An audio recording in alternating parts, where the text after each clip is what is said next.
also DB4 Day.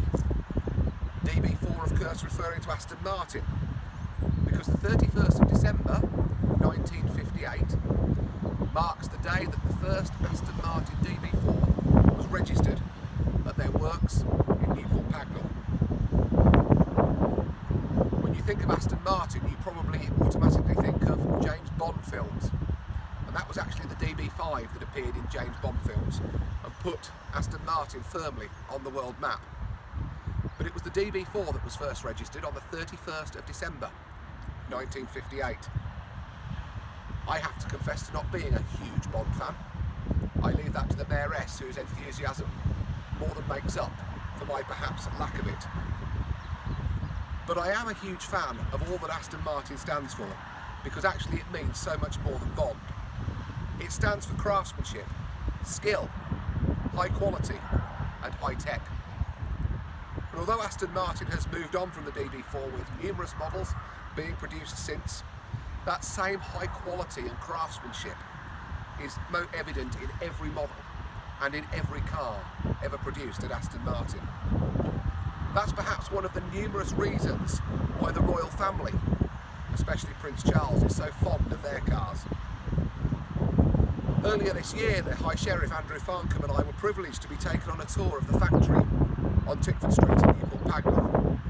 Seldom have I been so impressed with the levels of cleanliness, the level of perfection and the attention to detail that I witnessed on that day.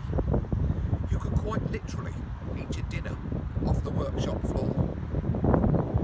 I actually took some photographs of that and showed them to my son, telling him this was how I expected the workshop floor on the farm to be kept.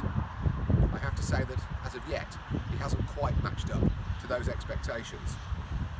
But from the cleanliness of the workshop, to the spray paint shop, the panel beating, the assembly plant, the highest possible levels of quality were on display. Despite it being a national and indeed international brand, the company's local roots, however, right here in Milton Keynes, are something that they are also incredibly proud of. Their generous offer to the local community through COVID-19 is something that I know the High Sheriff will say more about, so I won't dwell on that too much. But their dedication to local apprenticeships, their willingness to engage with the local community, and their hopes for a lasting legacy in Milton Keynes is something that we are all incredibly excited about and incredibly proud of. We're proud to have them here.